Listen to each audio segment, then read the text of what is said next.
Aujourd'hui, Vintage Mécanique s'attaque à un spécimen rare de la fin des années 60, la NSU Aero 80. Un véritable ovni dans l'histoire de l'automobile. La voiture du futur, dotée d'un moteur surprenant à piston rotatif. C'est ce qui aurait pu révolutionner l'industrie automobile à la fin des années 60, mais l'histoire en a voulu autrement. Le Saint Graal pour François Alain, notre expert automobile. En tout cas, si vous voulez rouler original, avec ça, vous avez tout bon. Mais en vrai, elle est moche et son moteur, c'est l'enfer sur Terre. Techniquement chaud à réparer et des pièces mécaniques compliquées à trouver. Un cauchemar pour le commun des mortels. Elle est pire que dans mon souvenir. C'est une voiture qu'on ne connaît pas bien. Déjà en bon état, ça fait peur, mais alors à refaire. Et quand on se retrouve face au mur de Berlin, la seule solution, trouver une autre parade. Non, franchement, je sais pas quoi dire là. François va devoir activer son réseau et trouver des passionnés aussi fous que lui pour l'aider à sauver et à restaurer sa mal-aimée. Il y avait que qui pouvait prendre ça. Une charrette pareille, oui, c'est sûr. Parce que le défi est juste dingue. La voiture est bien pourrie. On va pas mettre en péril le projet dès le premier pépin. Moteur, train roulant, système de freinage, carrosserie, il faut tout reprendre. Un véritable enfer mécanique. Non mais attends, la pression là, c'est toi qui l'as, hein, c'est pas nous. Heureusement, François pourra décompresser aux côtés de Thierry Godard, l'acteur français de la série Engrenage, diffusée sur Canal+. Toi, tu l'aimes bien, toi, celle-là? Bah, c'est pour ça que je t'ai fait venir. Ah putain, nom de Dieu. Ah, le couillon. Fan des Allemandes, espérons qu'il tombe sous le charme de la mal-aimée. Ah, ça roule, c'est dingue. Alors, François réussira-t-il à sauver ce condensé d'ingénierie hors du commun et dégager un bénéfice? Évidemment, si on n'a pas les pièces pour le réparer, là, on est en pétrin. Encore faudrait-il qu'il réussisse à terminer le chantier. Hey, c'est qui le king de la peinture? Ça se prend pour un grand, mais en vrai, tant que ça fait par des pros, hein, des vrais.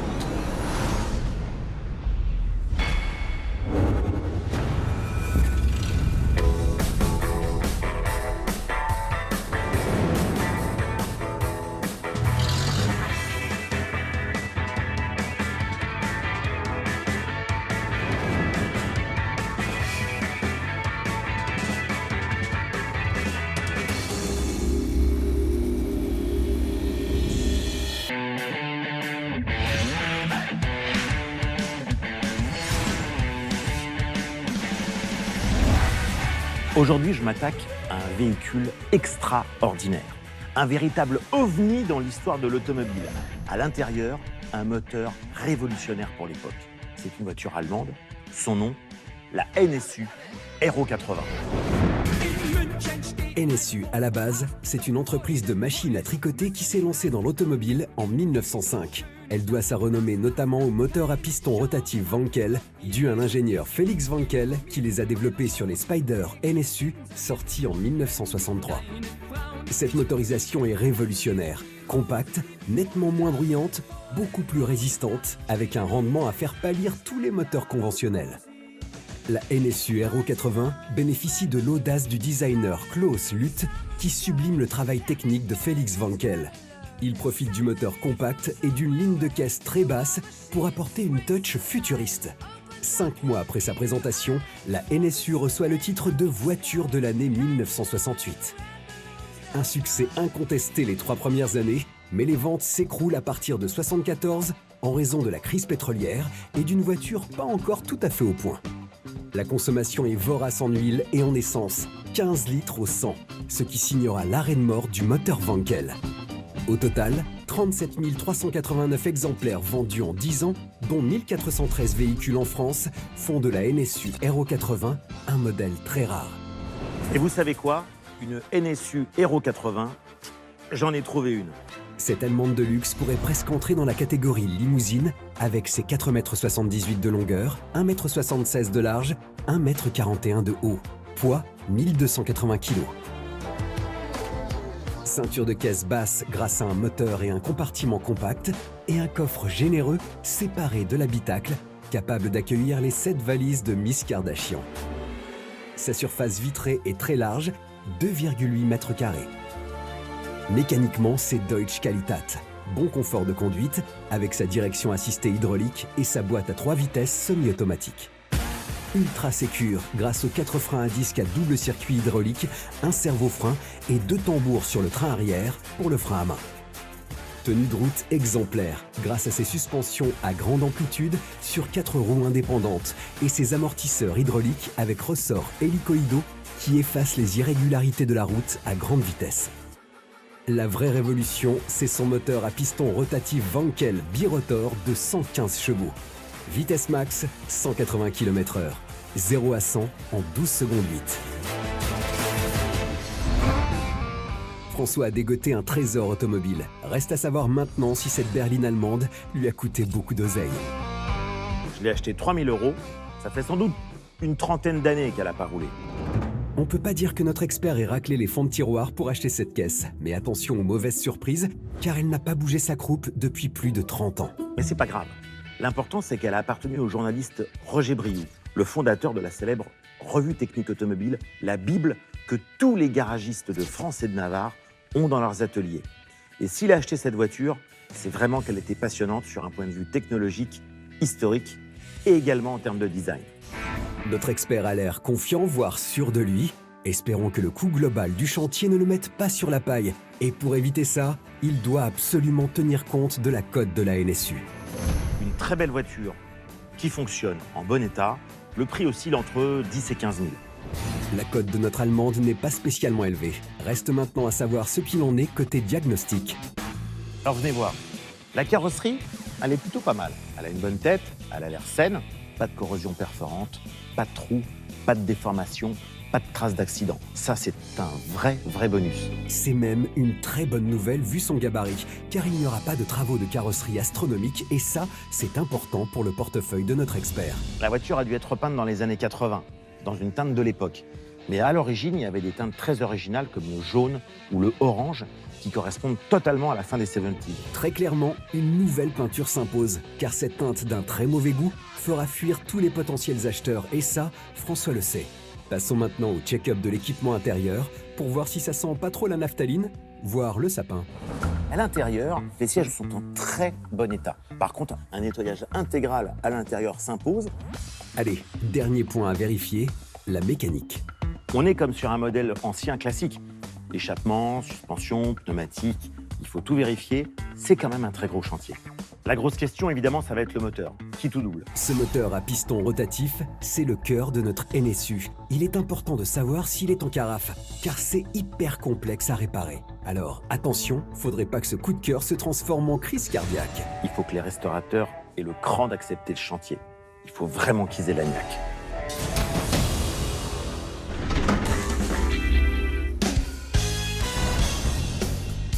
Il est temps maintenant pour François d'accueillir son pool de restaurateurs pour chiffrer et obtenir le meilleur devis pour sa NSU RO80. À l'issue de ces enchères, celui qui formulera le meilleur devis remportera le marché. D'abord, il y a Eric et son frère Lionel. 35 ans d'expérience au compteur. Que ce soit Aston, Ferrari ou Jaguar, ils savent tout faire. Olivier, 40 ans d'expérience. Formé chez Porsche et Ferrari, il est devenu référent carrossier des plus grandes marques de prestige. Céline et David, artistes de la sellerie, incollables en carrosserie et en mécanique. Ils ne visent qu'une chose, l'excellence. Et enfin Pascal, alias la rescousse. Ce véritable touche-à-tout a plus particulièrement un faible pour les Allemandes et les Porsche. Alors les amis, aujourd'hui dans le container, il y a quelque chose d'extraordinaire. Ça peut être avec lui tout, mais souvent rien. C'est ça le problème. Même si c'est extraordinaire, c'est pas toujours synonyme de bonne nouvelle. C'est une voiture qui a été un peu oubliée. C'est un véritable ovni. Peut-être un vrai ovni. Peut-être. Un véhicule de la soupe aux choux. Pourquoi pas. François reste concentré et ne perd pas son objectif de vue, faire deviner le véhicule qui se trouve à l'intérieur du container. En 1967, il y a eu aussi une révolution culturelle et technologique chez nos amis allemands. C'est une voiture qui se prenait déjà pour une voiture des années 80. Ils estimaient qu'ils avaient 20 ans d'avance. Moi, j'ai 20 ans de retard. Ça a révolutionné le monde de l'automobile ou c'est passé à la trappe? Ça aurait dû révolutionner le monde de l'automobile. Aujourd'hui, du coup, c'est une voiture relativement rare. C'est un véhicule qu'on ne voit quasiment plus, donc il n'a pas dû révolutionner grand-chose finalement. Donc ça commence à être flippant. Bon ben, c'est pas un bide, c'est une véritable bérésina pour François. Y a qu'à voir la tronche de certains, un vrai livre ouvert. Allez, faut vite trouver autre chose pour pas que nos restaurateurs tournent les talons. Je vais vous donner le détail qui tue, parce que là, vous allez comprendre forcément tout de suite de quoi il s'agit. C'est une voiture avec un moteur à piston rotatif. Là, pour le coup, il n'y en a pas eu 50. Il n'y en a eu qu'une. La NSU Aero 80. Excusez-moi. C'est pas la peine d'ouvrir.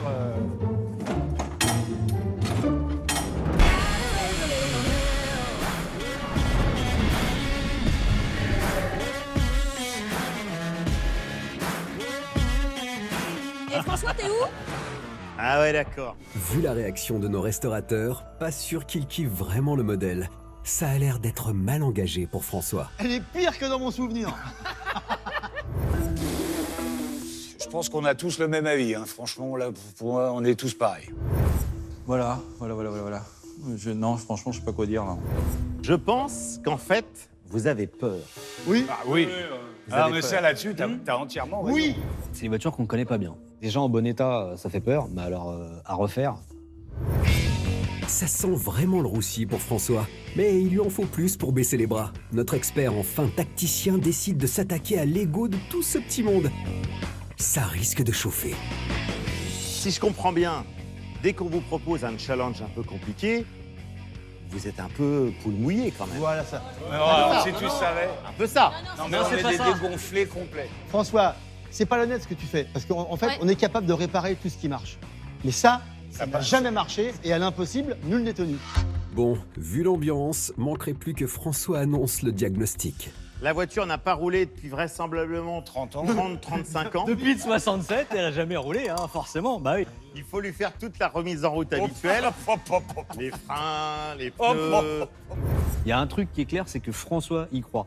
Et un autre truc qui est clair, c'est qu'il y a que lui qui y croit. L'intérieur est en bon état, il a été protégé par des housses, donc il faut faire sont un jamais grand montés nettoyage. Ils ne sont jamais montés La banquette, dedans. elle a jamais Elle vu a- un cul de Ouais, sang. j'allais dire, le siège n'a jamais vu une fesse. Alors, qui est intéressé? Personne. Mais c'est quoi? C'est le modèle qui vous fait peur? C'est pas quoi? engageant de loin, Non, mais déjà. C'est un échec. C'est pas une voiture, c'est un échec. Tu sais quoi, tiens, bah garde ta couche. Allez, J'ai une blanquette de veau et des profiteroles qui m'attendent. Salut, mon ami. Salut François. Vous êtes Allez. sérieux? Si la voiture a été un échec commercial, c'est aussi un échec cuisant de François auprès de ses restaurateurs. Sur ce, Bon, bah, manifestement, c'est pas moteur rotatif, mais restaurateur rotatif. Salut. Eh, vous êtes vraiment pas courageux, hein? see you soon. Vous inquiétez Non, mais pas, attends. je vais en trouver des plus courageux que vous. C'est pas un souci, ça me fait pas peur. Incroyable, les restaurateurs viennent de planter sur place notre expert sans même annoncer le moindre prix pour les enchères. Revenez! Va falloir prévoir un plan B, voire un plan Z. Bonne chance François. Alors ça, c'est du jamais vu, ça. Ils vont planter devant le container.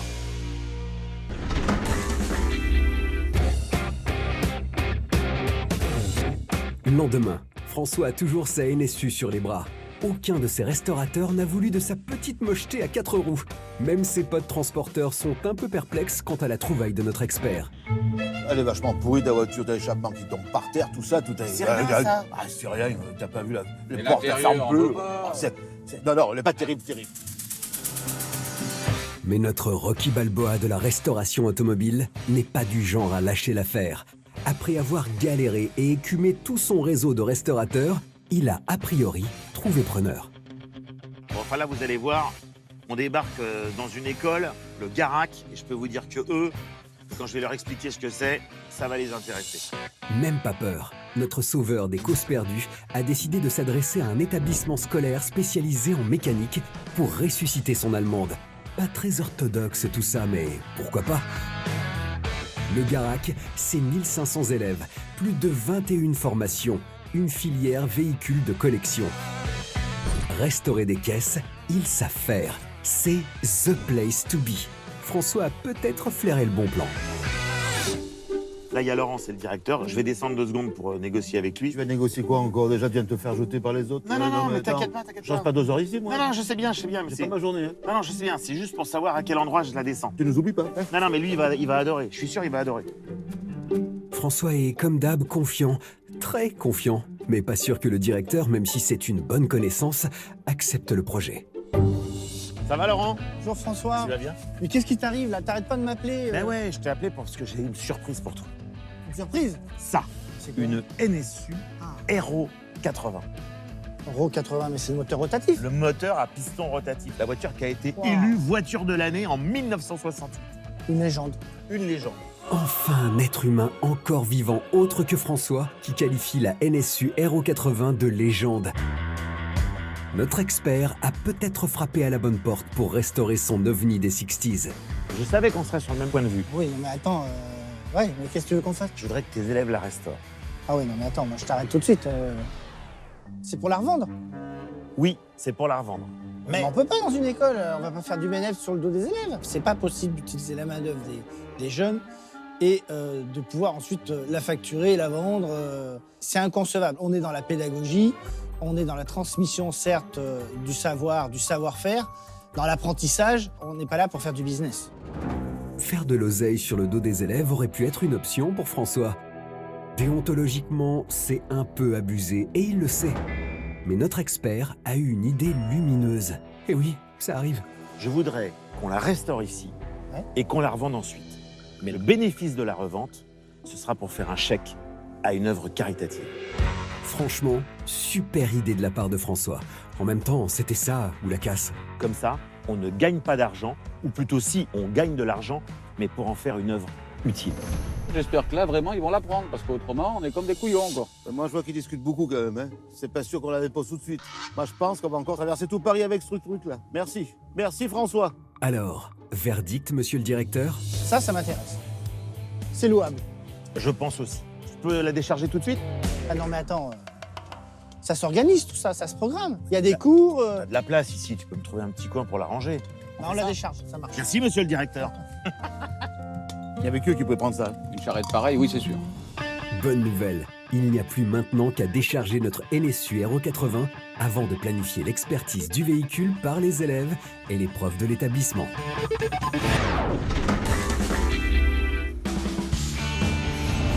Ça y est, le grand jour est arrivé et notre Allemande est bien entourée. 6 élèves, 4 profs experts en mécanique et en carrosserie, 2 experts de la NSU Aero 80 et du moteur à piston rotatif. Au total, plusieurs siècles d'expérience automobile. Ça calme. Enfin des gens qui ont compris l'intérêt de restaurer cette icône de l'histoire de l'automobile mondiale. Ça y est, c'est pas trop tôt, j'ai enfin réussi. François a toujours tendance à s'enflammer. Bon, but de l'opération aujourd'hui, dresser la liste des travaux à effectuer. La devise, ne jamais prendre pour argent comptant l'expertise de François. La main-d'œuvre étant gratuite sur le projet, il faut maintenant savoir si le coût des pièces ne dépassera pas le prix de vente estimé du véhicule. Car si le projet n'est pas viable, François devra récupérer sa NSU et dire au revoir aux bénéfices pour l'association. Ça serait la loose quand même. Je suis super content hein, pour une fois qu'il y a autant de monde autour de ma voiture. Alors, franchement, c'est pas tous les jours. Hein. Oui, mais là, c'est pas pour reluquer l'allemande. C'est parce que la Dream Team de notre école a diagnostiqué tout le taf à faire sur le véhicule. Place maintenant au débrief et ça commence par les responsables du pôle carrosserie. On a déjà repéré quelques zones qui sont un peu corrodées. Elle a dû être peinte dans un hangar parce qu'il y a des grains partout, il n'y a pas d'épaisseur de produit, donc ça va être compliqué. Et côté mécanique, même combat. Train roulant, frein, flexible, caoutchouc, tout est HS. Bilan plutôt mitigé, hein, ça va être un peu compliqué. Après, il nous reste la grosse inconnue, la partie moteur. Et le moteur sur une NSU Aero 80, c'est méga complexe. Une grosse tanasse. Ça va être le dossier du jour. Si ton moteur est bloqué, c'est fini. Le projet, il est cuit. Avec tous les travaux qu'il y a à faire autour. Financièrement, on n'y arrivera pas. Ah oui, parce que si le moteur est bloqué, ça veut dire que les pièces mécaniques à l'intérieur peuvent être cassées ou détériorées. On tente déjà au niveau de la courroie pour voir si ça bouge. Qu'est-ce qu'on fait? On peut déjà faire ça. Cette simple manipulation va permettre de savoir si François va pouvoir faire de sa NSU une pépite ou si elle devra être transférée à la case de Trifouilly-les-Oies. Oui, ça c'est plutôt une bonne nouvelle. C'est plutôt bon. Voilà, okay. C'est pas gagné pour autant. Philippe, notre expert du moteur NSU, a raison. Que personne ne se réjouisse trop rapidement. La deuxième étape va être aussi importante que la première. L'étape d'après, on va prendre la tension du moteur. D'accord. La tension, on prend la tension pour savoir comment que va. Ouais. Là, pour le moteur, on prend la compression. D'accord. C'est l'équivalent. C'est l'équivalent, ok. Mais avant de prendre les compressions, il faut déjà comprendre comment fonctionne un moteur à piston rotatif. Un moteur classique fonctionne avec un cycle en 4 temps.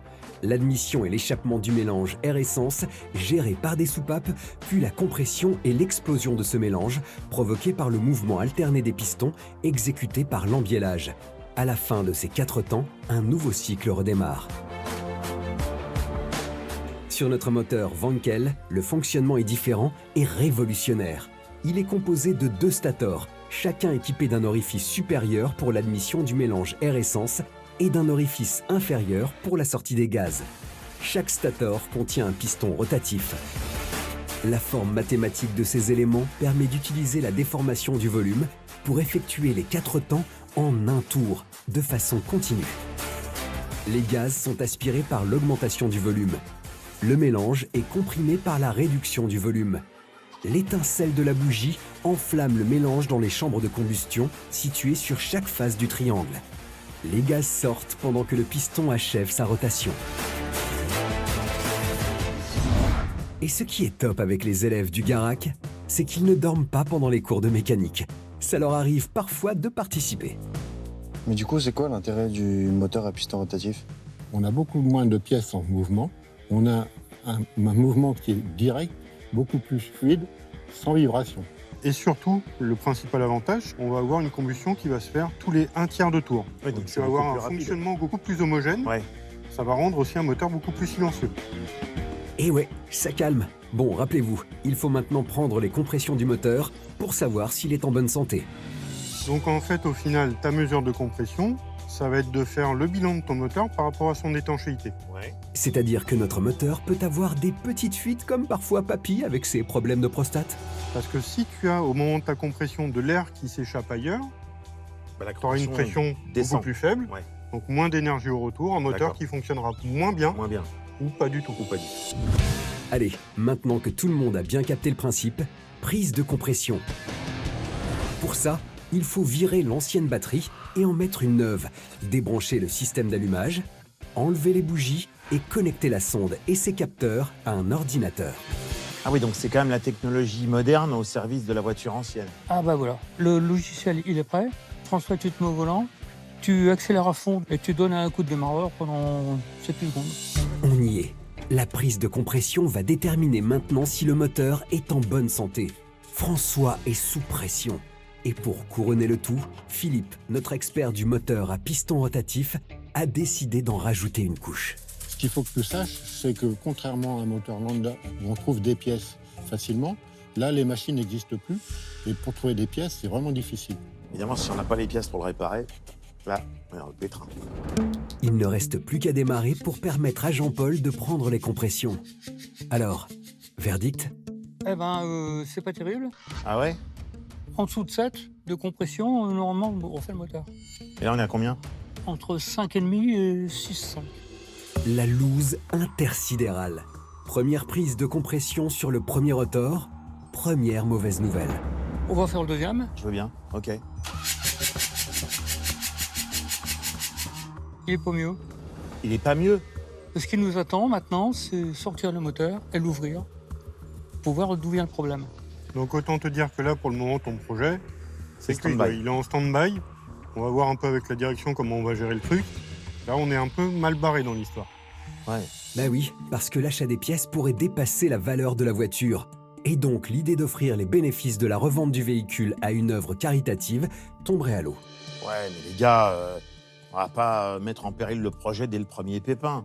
Non, soyez cool, ce qu'on fait, on sort le moteur, on l'ouvre, on regarde si effectivement c'est grave ou pas grave. Comme ça, si c'est grave, ok, j'admets que là, il faudra en parler à la direction. Si c'est pas grave, ça va, reste entre nous, quoi. Moi, je compte sur vous.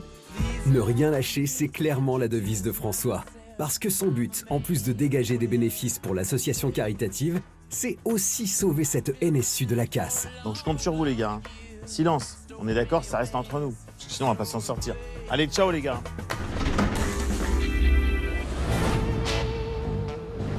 Cinquième jour de travaux. Retour au GARAC, l'École nationale des professions de l'automobile. Et on retrouve nos experts du moteur à piston rotatif, Philippe et Jean-Paul. Nos sages de la mécanique ont déposé le moteur qui présentait déjà des signes de faiblesse. Et ces premiers signaux ont mis en alerte notre expert qui débarque au GARAC avec une petite boule au ventre. Alors, c'est le moteur de notre Aero 80, ça? Ouais, c'est ça. Waouh! Bon, par contre, vous savez si François, le prof de mécanique, il a été tchatché avec le directeur de l'école? Parce que moi, ce qui me fait peur, c'est que s'ils se découragent, ils vont abandonner le projet.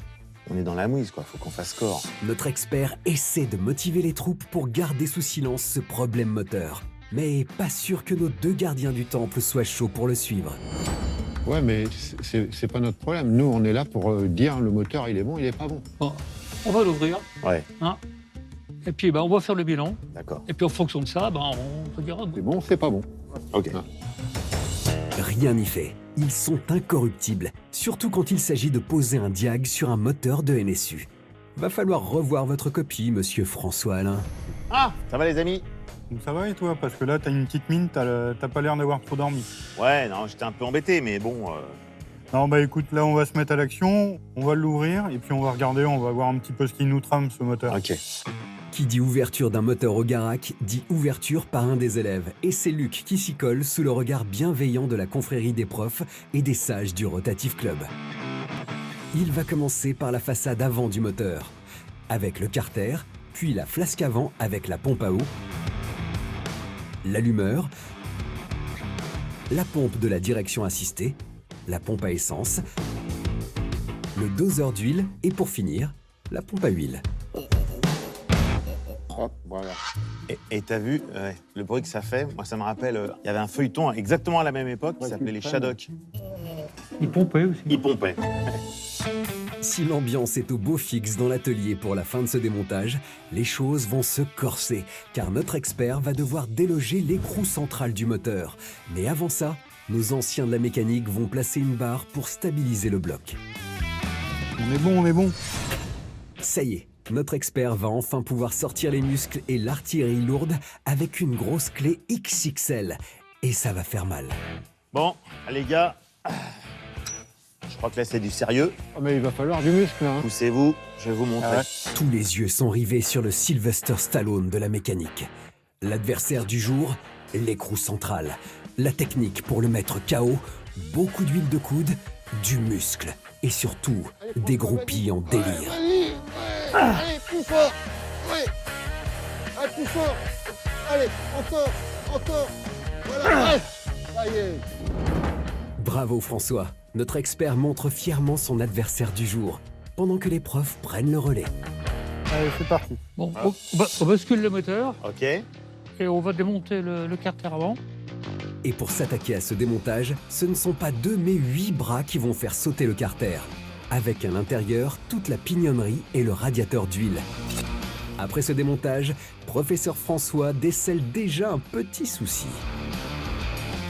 Tu vois, au niveau de ton échangeur, déjà, tu as de la corrosion, donc ton circuit de refroidissement, déjà, il y a un petit problème. Ça se nettoie ou... Bon, ça peut se nettoyer. Ça peut se nettoyer, mais il va falloir qu'on vérifie derrière parce que ça peut pousser à plus loin quand même. Donc on va découvrir un peu plus en ouvrant, un peu plus loin, mais déjà là on a des petits signes évocateurs. La présence de pétouilles contrarie notre expert et l'exploration du moteur est loin d'être terminée. Car il reste à enlever les pignons et placer une barre stabilisatrice pour faire pivoter le moteur. Là, vous allez maintenant le retourner un peu comme une crêpe, là.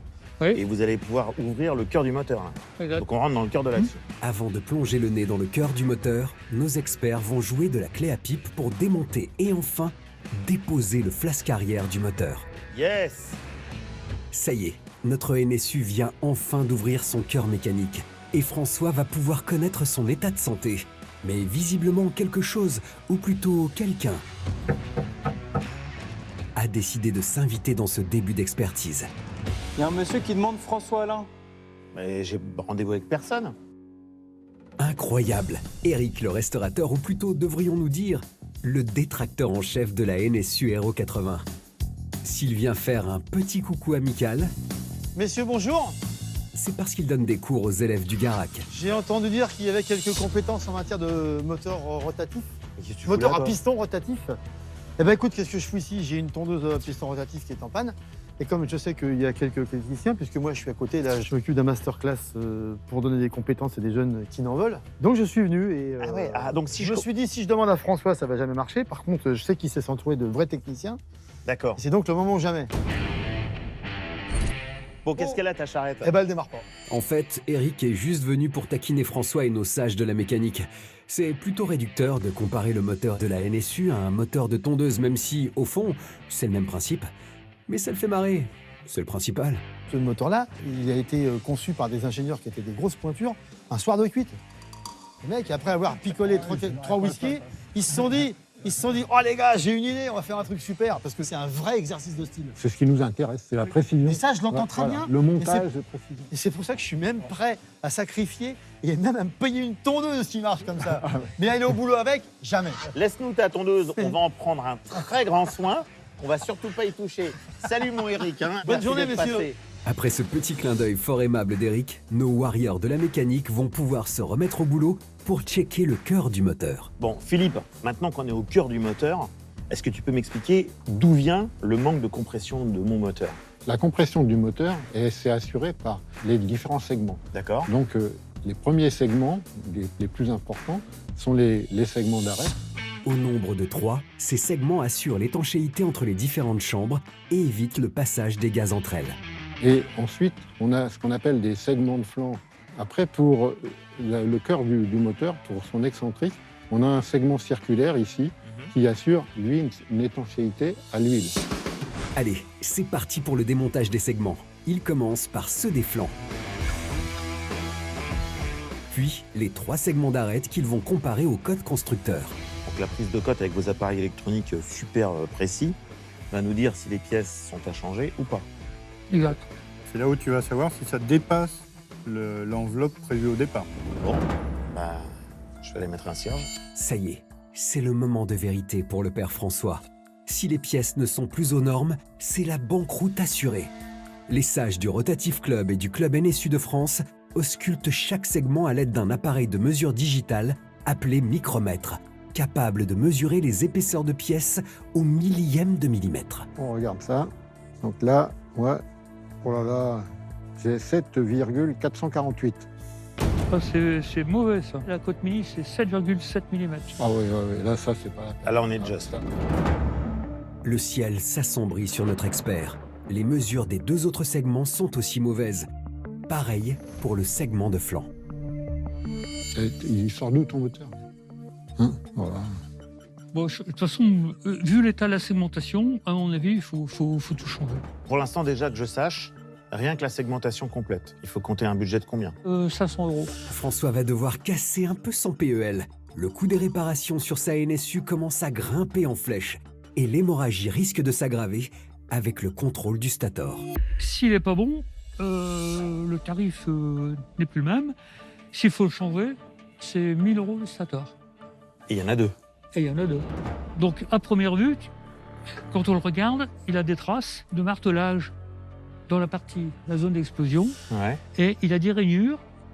Et on a un problème d'étanchéité sur les extrémités. Là, c'est ce qui s'appelle la douche froide. Notre expert commence à avoir la palpite. Entre le changement de segmentation et des stators, le montant des pièces atteint déjà 3 000 €. Le problème, c'est qu'il y a tout à refaire en mécanique. Train roulant, frein. Le budget des pièces pourrait dépasser les 10 000 €. Va falloir qu'il trouve un plan B absolument. Car en comptant l'achat de la voiture 3 000 €, impossible pour François de dégager un bénéfice. Il pourrait même perdre de l'argent sur ce coup. Et puis là, il va falloir qu'on voit avec la direction.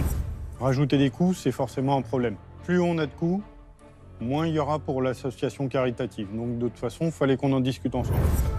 La journée se termine sous une avalanche de mauvaises nouvelles. Le chantier continuera ou pas. Il va falloir, quoi qu'il arrive, que notre expert en discute avec la direction de l'école.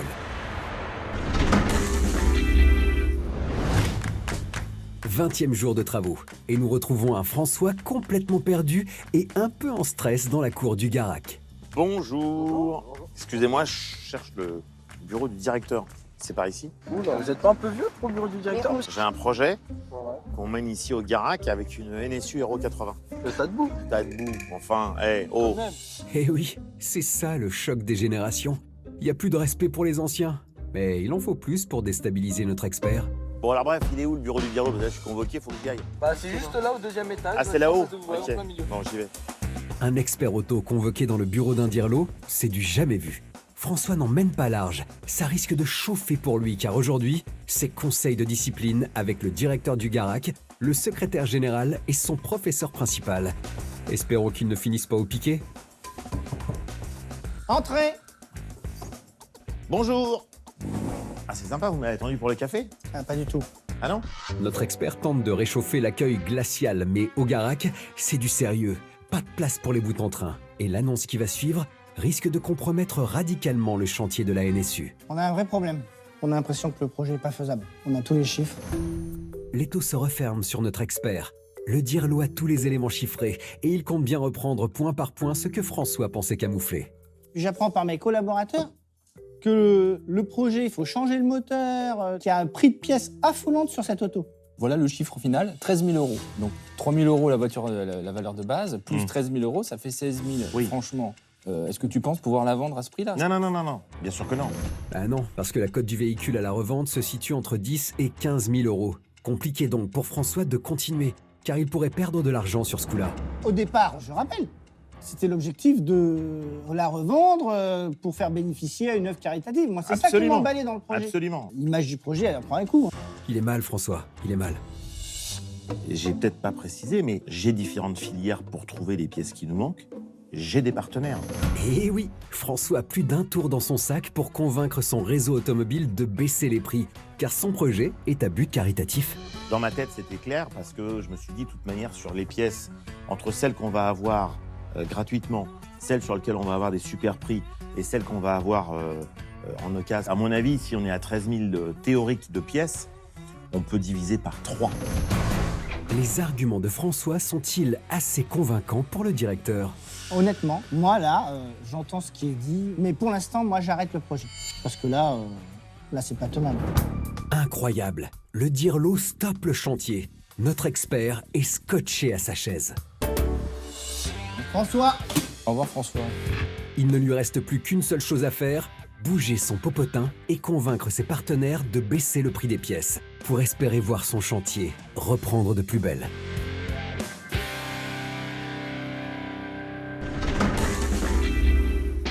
Quatre jours plus tard, nous retrouvons un François souriant. Bonne nouvelle, notre expert a convaincu ses partenaires d'adhérer au projet caritatif. Il a réussi à diviser le prix des pièces par 2. Entre l'achat du véhicule 3 000 € et l'achat des pièces 6 000 €, le coût total du projet s'élève maintenant à 9 000 €.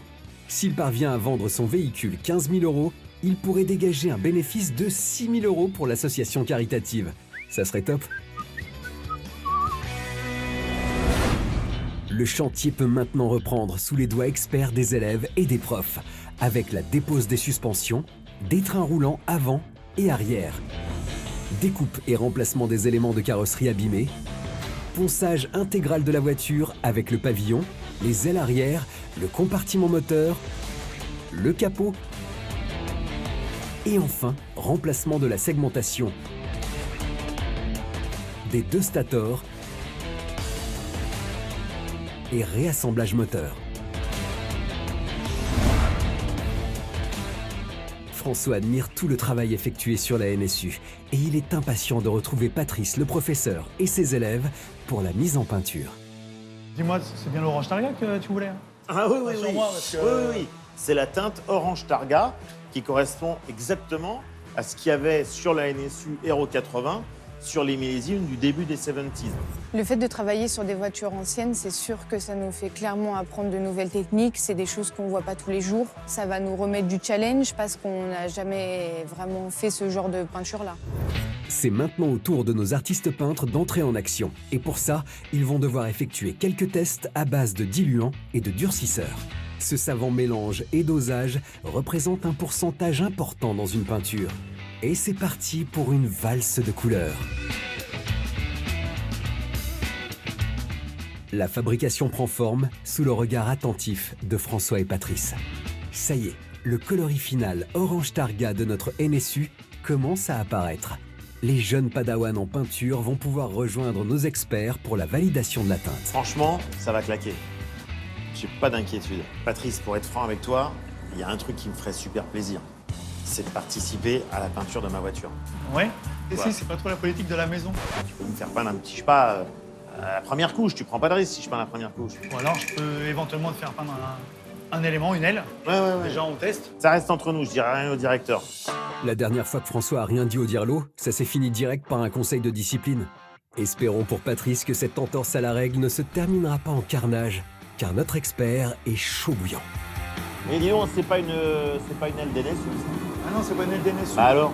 Je vais quand même te tester. Ça, c'est des éléments qu'on donne aux collégiens pour les mini-stages. Ah ouais, tu me fais pas confiance. Pas dupe le Patrice, il a bien cerné François le chien fou et compte bien donner quelques consignes. Les enjeux sont trop importants. La distance du pistolet, à peu près 15 cm. Essayez d'être régulier sur la distance. My name is Bond. James Bond. À regarder le bouger de notre expert, on est loin de la grâce et de l'élégance de James Bond. Ça ressemble plutôt à un mec qui nettoie sa caisse au car wash. C'est pas du boulot de chef, ça? C'est bien, le boulot est bien fait. Après, la gestuelle, elle n'est pas très académique. Ouais, je suis pas encore habitué. J'ai bien fait de te faire essayer ce petit élément. Bon, bah alors qu'est-ce que je fais? Je peux attaquer les portières? En ayant pratiqué comme ça, non, ça sera pas possible. Je peux pas au moins faire la première couche? Je peux quand même attaquer une portière, ça va. Ouais, mais regarde, Ouais. là, t'as fait des amorces de coulure, t'as pas été nickel et... Oh, c'est pas vrai. Notre expert est incorrigible, un vrai gosse. Il attaque la portière de sa NSU et Patrice est à la limite de la descente d'organes en voyant l'attitude peu scolaire de son disciple. Oh, il y a une belle coulure là. Ah oui. C'est qui le king de la peinture? C'est les jeunes, à mon avis, ils vont pas être contents. Pourquoi ils vont pas être contents? Lui, il s'amusait, mais on est obligé de refaire l'élément. C'est un coût produit, c'est du temps de perdu. Et il nous met un petit peu dans l'embarras parce que le projet, il est, en termes de timing, il est serré. Les élèves ne vont pas être contents du tout. Ils sont censés faire toute la peinture de la NSU et pas rattraper les pétouilles d'un apprenti intenable. Le chantier pourrait devenir rapidement serré si François sort un acheteur du chapeau dans les jours à venir. Ils sont tous là, regardez, voilà, c'est pas beau ça? À mon avis, t'as loupé. C'est qui le king de la peinture? Ça se prend pour un grand, mais en vrai, tant que ça fait par des pros, c'est vrai. Ouais, vaut mieux François. Repos bien mérité pour notre artiste peintre en devenir. 27e jour de travaux au Garac et la NSU commence à reprendre de belles couleurs et du poil de la bête avec une peinture flambant neuve. Remontage du moteur, mise en place des différents organes mécaniques,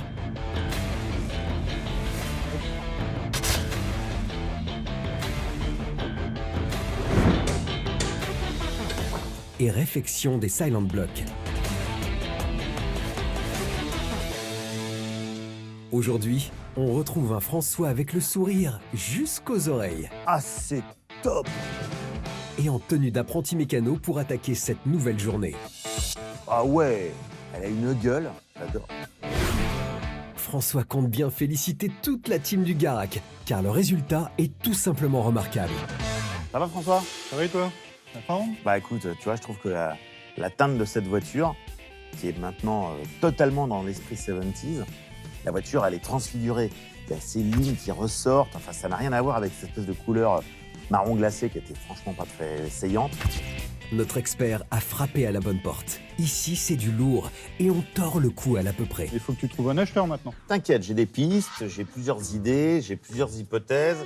Ouais, mais dégager un bénéfice pour une association caritative, c'est pas juste une hypothèse. C'est un engagement que François a pris auprès du Garac. Notre expert a intérêt de concrétiser tout ça. On va se mettre au Je suis boulot. prêt. Allez-y. Et nos deux François filent fissa rejoindre le prof de méca et ses élèves pour attaquer la mise en place des suspensions. On va commencer par l'amortisseur, mois de suspension, parce que là-dessus, en plus, on a quand même un essieu arrière à roue indépendante. Ouais, et ça, c'est un vrai plus, parce qu'avant, les roues étaient liées l'une à l'autre par une barre transversale. Et quand on avait un mouvement de roue d'un côté, ça venait influencer le mouvement de roue de l'autre côté. Là, on est sur de l'indépendant, donc chaque roue bouge indépendamment, sans influencer l'autre, et on améliore la tenue de route et le confort. Bah, heureusement, ceci dit. On est quand même dans une voiture de luxe, hein. Faut pas oublier quand elle est sortie en 67, c'était un haut de gamme. Ça valait beaucoup plus cher qu'une DS Citroën, par exemple. C'est clair que techniquement, la NSU tenait la dragée haute à ses concurrentes, à commencer par la tenue de route.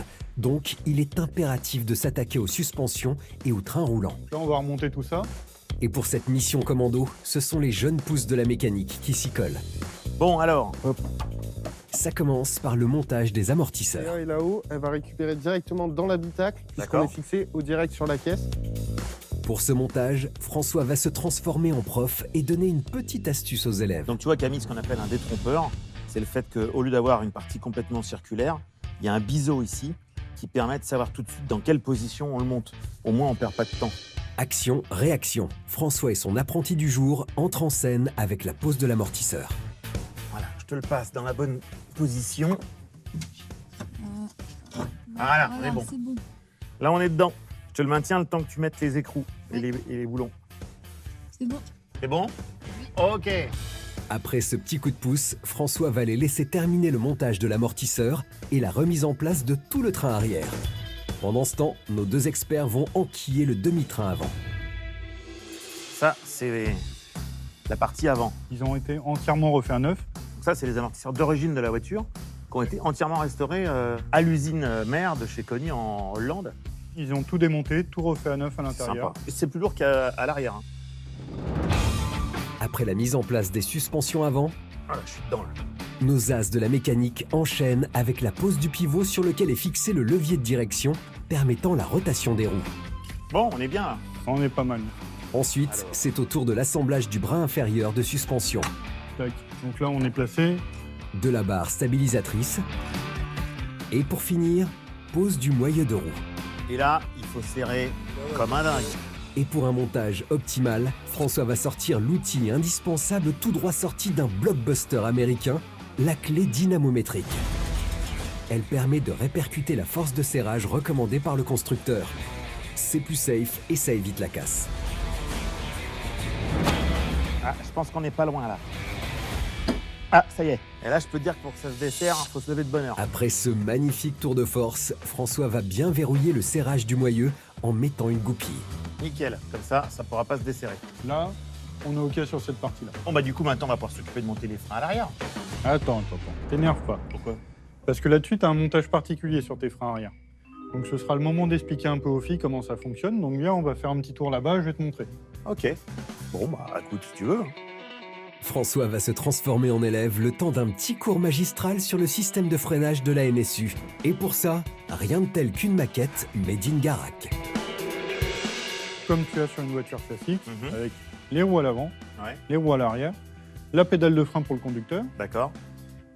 Le maître-cylindre qui vient, une fois qu'on appuie sur la pédale, créer une pression de liquide de frein qui va arriver jusqu'à tes étriers. D'accord.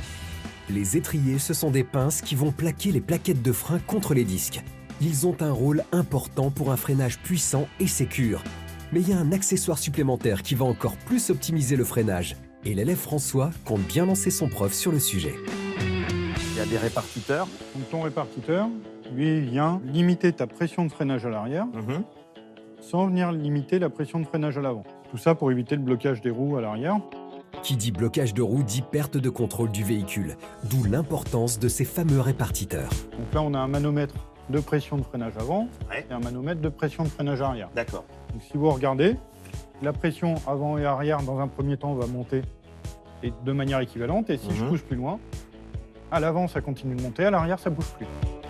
Avec cette répartition, le freinage à l'avant est puissant, tandis que le freinage arrière est plus modéré. Cela évite un risque de tête à queue en cas de freinage trop fort à l'arrière. Donc, dans les cas de voitures qui, effectivement, ont 4 freins à disque, se pose la question du frein à main, qui, en général, est un frein à tambour. Parce qu'en fait, sur ta voiture, tu vas retrouver donc, ton frein à disque, mais à l'intérieur du frein à disque, tu vas avoir un tambour, qui va être un freinage mécanique commandé par câble depuis l'habitacle du véhicule, et qui va venir bloquer ta roue à l'intérieur. Le freinage sur cette NSU, c'est du 2 en 1. Elle réunit l'hydraulique et la mécanique avec ses 4 freins à disque assistés par un double circuit hydraulique et ses 2 tambours idéal pour le frein à main car la surface d'accroche est plus importante qu'un frein à disque. Une vraie prouesse technique pour l'époque. En fait, ce qui est bien, c'est qu'on s'aperçoit que cette voiture, elle est bourrée d'innovations et de bonnes idées. C'est sans doute pour ça d'ailleurs qu'elle a été élue dès sa sortie voiture de l'année. François est pas peu fier de sa NSU car c'est la voiture idéale pour nos apprentis mécaniciens du Garac. Bon, on y est, on va remonter les freins. Et c'est une des 2 disciples de la mécanique qui s'y colle. Une fois que les 2 vis elles sont bien avancées, tu bloques tes 2 vis.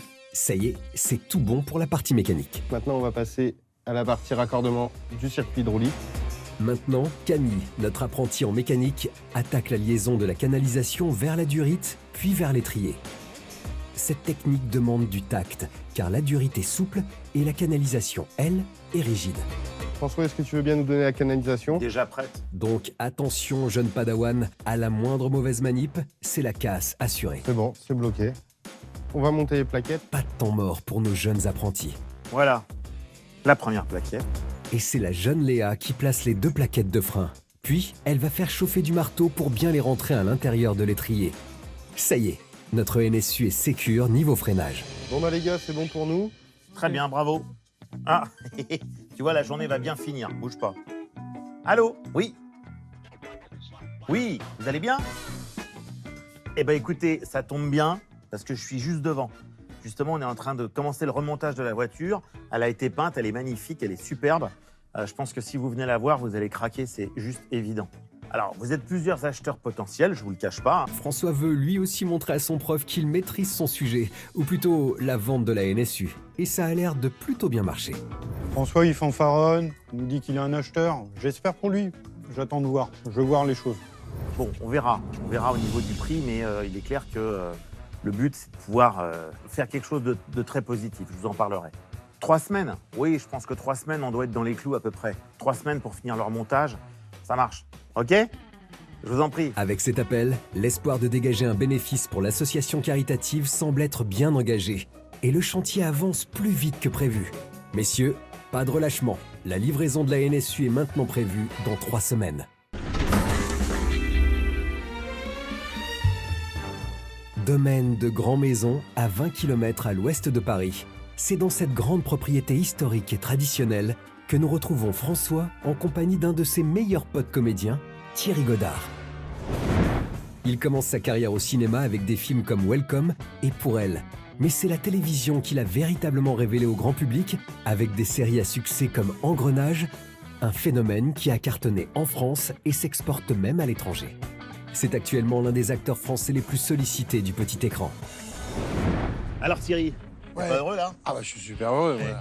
Pour faire plaisir à ce grand amateur de belles caisses, François a sorti ses plus belles douilles automobiles.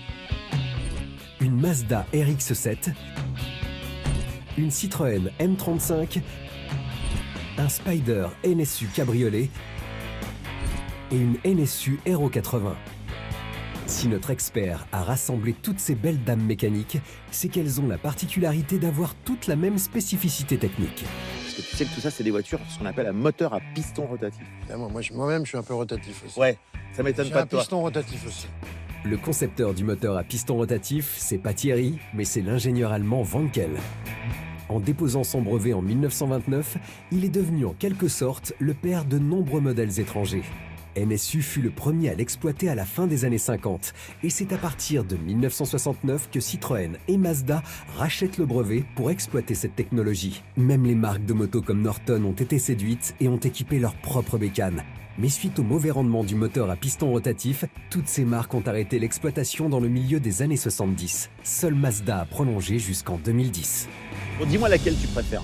Comme ça, comme ça, juste comme ça. Ouais, franchement, comme ça, d'accord. Alors, ça, non. Alors, ça, non.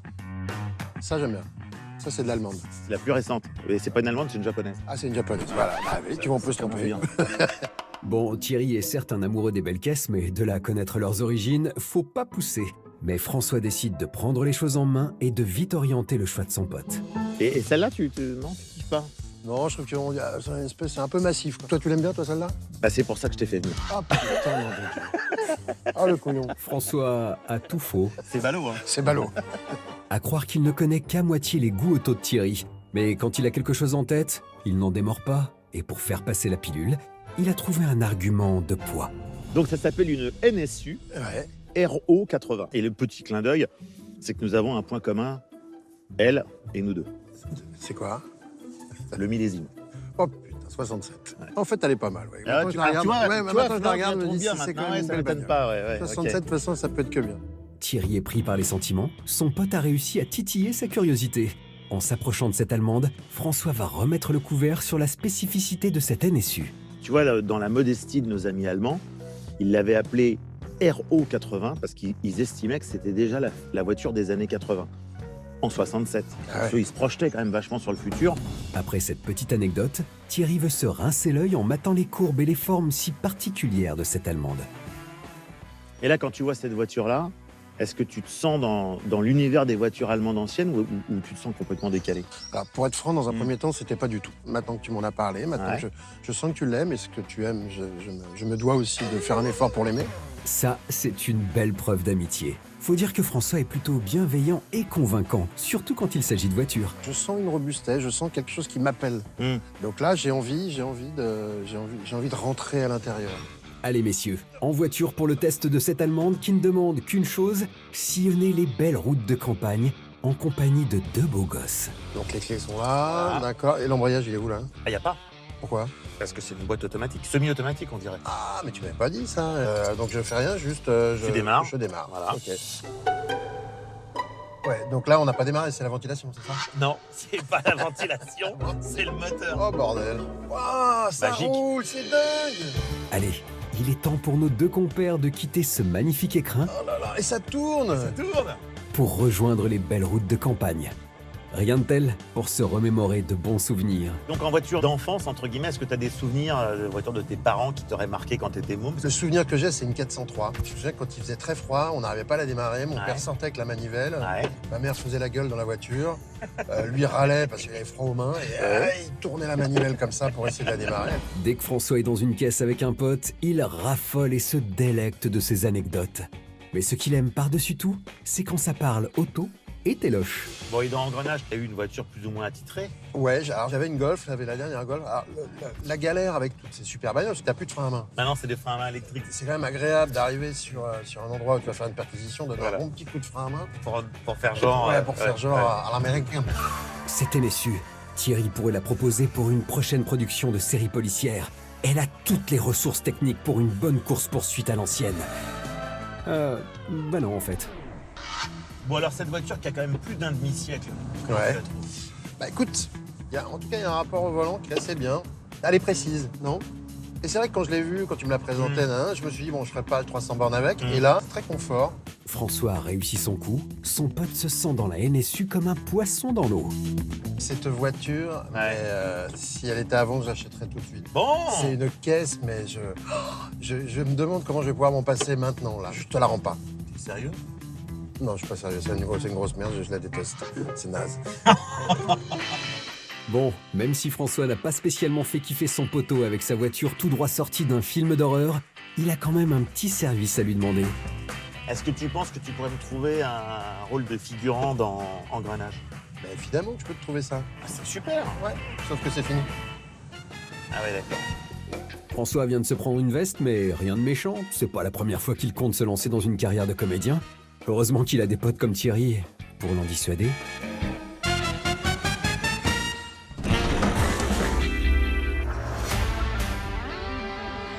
Ça y est, c'est le grand jour pour la livraison de la NSU RO80. On retrouve un François aux anges et tout sourire dans la Batcave du garage. Elle est juste magnifique, quoi. Franchement, elle est métamorphosée, elle revit cette voiture. Et c'est grâce à toi et à ton équipe. Si la NSU illumine autant les billes de François, c'est qu'il a réussi à aller au bout de la restauration grâce à toute l'équipe du Garac, avec comme chef d'orchestre François, le prof de mécanique. J'ai organisé un super événement là, juste au bout dans la grande pièce. Je vais te faire un go et tu vas arriver au milieu de tout le monde. Ça va être un truc de dingue, ok?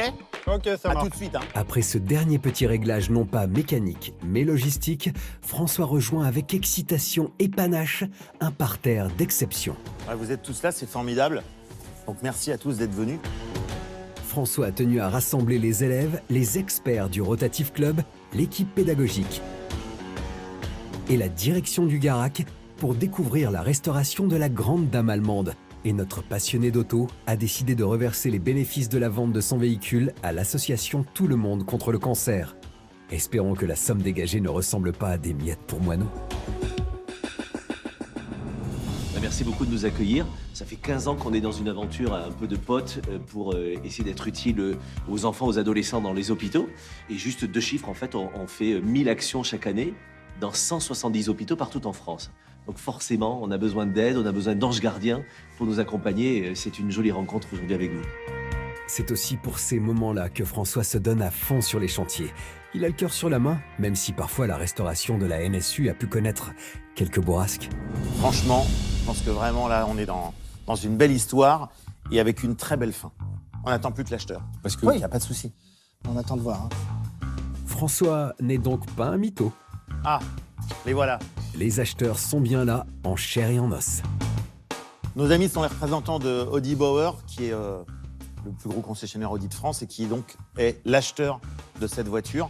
Ah ouais, carrément. François n'a pas fait dans la demi-mesure sur ce coup-là. Chapeau bas. Maintenant que les acheteurs sont là, place à celle qui manque à l'appel, la seule, l'unique, la NSU Aero 80. Allez, go! Ah, ça y est.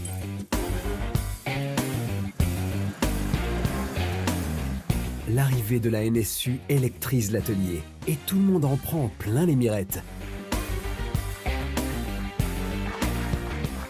Le résultat est juste incroyable. C'est un beau moment, parce que nous, on est fiers de notre travail, du travail de nos élèves, du travail de nos collègues. Le fait qu'on a participé vraiment à sa résurrection, à toutes les étapes où elle est passée, c'est vraiment quelque chose de très émouvant. Franchement, c'est un très beau résultat. Elle a été sauvée grâce à la volonté de tous. Reste à connaître maintenant le montant du bénéfice pour l'association Tout le monde contre le cancer. Espérons qu'il ait réussi à dépasser son objectif revente, 9 000 €, ce qui correspond à l'achat du véhicule et aux pièces détachées. Je vais me permettre de remettre ce chèque symbolique, voilà, à notre nom à tous, envers l'association. Waouh, 6 000 € de bénéfices pour l'association Tout le monde contre le cancer. Grâce au travail acharné de toute l'équipe du Garac, il a finalement réussi à vendre son véhicule au prix fort, 15 000 €, dégageant donc un bénéfice de 6 000 €. Bravo François. François est très fort. On est très heureux, c'est un montant qui est hyper valorisant et qu'on reverse à une association. Je trouve ça très noble. C'était l'idée de départ. Une idée qui a séduit le groupe Audi Bauer. Ce projet et cette finalité pour nous est importante, de pouvoir remettre un chèque à l'association Tous contre le cancer. On est, nous, très fiers de faire cela. Chez nous, tous les gens qui nous aident, en fait, deviennent des anges gardiens. Donc ne vous inquiétez pas si vous sentez que ça vous gratte dans le dos, vous avez des ailes qui vous poussent et vous rentrez dans la famille des anges gardiens de l'association Tout le monde contre le cancer. Donc bienvenue à tous. Félicitations du jury pour François qui a pu dégager un joli bénéfice pour l'association Tout le monde contre le cancer et ressusciter, quoi qu'on en dise, un monument de l'histoire automobile mondiale. La première berline haut de gamme vendue par Audi, la NSU, trône désormais chez Audi Bauer et ce défi exceptionnel a donné une petite idée au PDG du groupe. On va essayer de développer une activité un peu voiture ancienne, en embauchant d'ailleurs des jeunes du Garac qui ont travaillé sur cette voiture. Moi, j'en suis plus que ravi. L'amour de François pour sauvegarder le patrimoine automobile est a priori contagieux. La bonne nouvelle pour lui ? Ah, c'est pour moi. C'est pour toi. À défaut d'avoir gagné de l'oseille, il a quand même réussi à gratter un modèle miniature de la NSU Aero 80.